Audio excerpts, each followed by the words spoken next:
spoiled the whole thing now. Hello, Jerusalem! Hello, come again. This is great. I hired a car this time, you scratched it. I hate you all. So never leave your car out on the road. As you can tell, I've tried a new style of presentation, so please tell me in the bar whether you like it, not just the visual, but the presentation and delivery as well. If it's bad, let me know so I don't, impose it on other people in the future.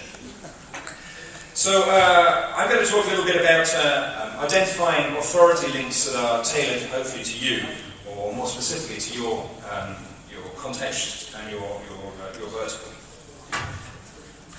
So, from the Genesis, we've got some clients, we'll move along quickly before I get into trouble. So we've already established from the other presenters that you need good links, you need links to rank and be seen one way or another. It's important. The problem is that one man's authority link, and here's one, BBC, a link from the BBC to a third-party website, can be another person's nightmare, and we find that the page is all about loan sharks. So, a good link for one person, the Office of Fair Trading, is not so good a link for necessarily a loans or savings company if they've got a link from there. However, it may be another person's nightmare, but ultimately, Google has to make some decisions. Google decides and makes decisions and ranks websites accordingly. And it makes those decisions not least because of the links. So given that it's doing that, what we need to ask ourselves is what links are likely to be giving your competitors the edge over you? So now there's some tools out there that weren't all out there until quite recently that can help us do that. And I'm going to go through one of them. Guess whose it is? So we've got to ask ourselves which links got them there. And there's really two different types of links.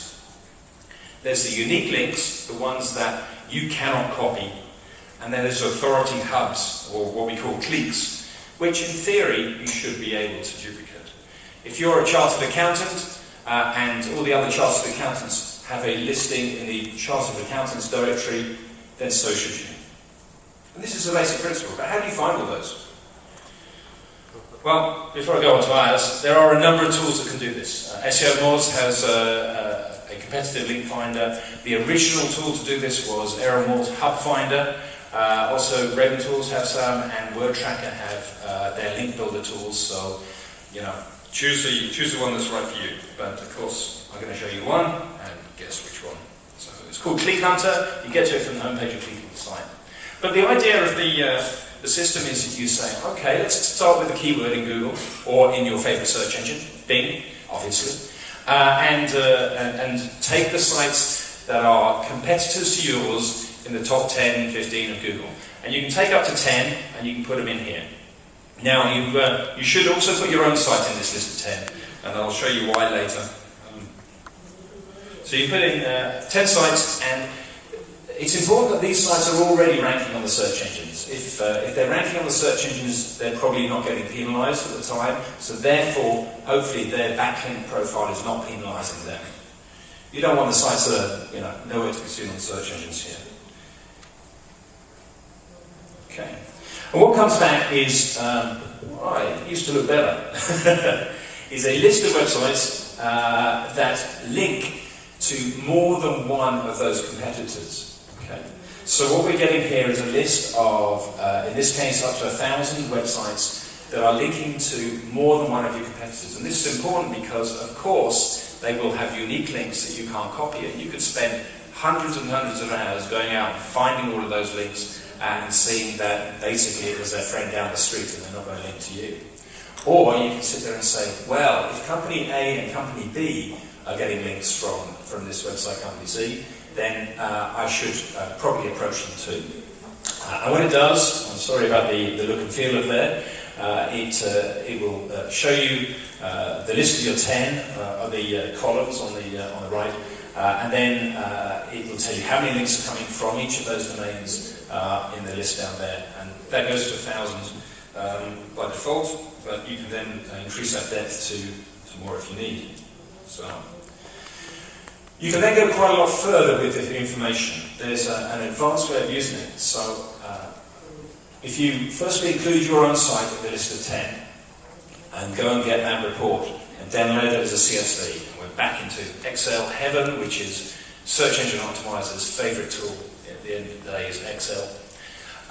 What it does is it pulls a huge amount of information. So the first thing I do is I bring it all down and I change all the Alexa rankings that say -1 to 1,000,000, because what it does is it pulls all the Alexa rankings, all those inbound domain sites, and anything that's over 1,000,000 we just call -1. So change that to 1,000,000 so that if you sort things in Alexa ranking order, you've got things by the traffic of the inbound site.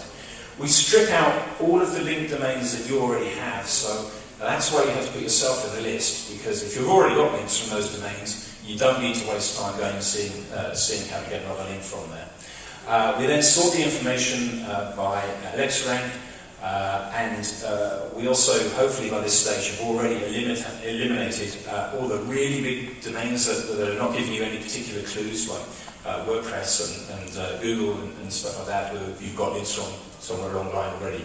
You've got a Google profile, right? The other thing that you can do in there is sort the information out by the date that it was last seen as well. So you may not want things that haven't been seen since 2008. You might sit there and say, right, I only want the things that were crawled by the system in the last 12 months, or 6 months, or 3 months. Okay. And then sort the matches by the number of matches. So, of course, if you've got some sites out there that are linking to all 9 of your competitors and not linking to you, well, you'd be mad not to go and find out why those 9 people have got the links. And then you then have a list of potentially up to 25,000 websites, although it'll be a lot less by the time you filter them out, in order that say, well, this is what the people in your industry are getting links from. You should probably follow this one by one and go and have a look and get those links too, because we've already established you don't have a link. And that's it. It's a very simple tool, a very powerful tool, simply used. You may find that sometimes it's a bit difficult to go and get to see how they got the links or the context of the links, so then you can go and have a look at the backlink structure of your competitors and find whatever you really need to know from the system, what the anchor text is in the length, the strength, the alt text, and here's the advert, and check for redirects or mentions and goodness knows what. So that's me, that's Click Hunter. Thank you very much for your time.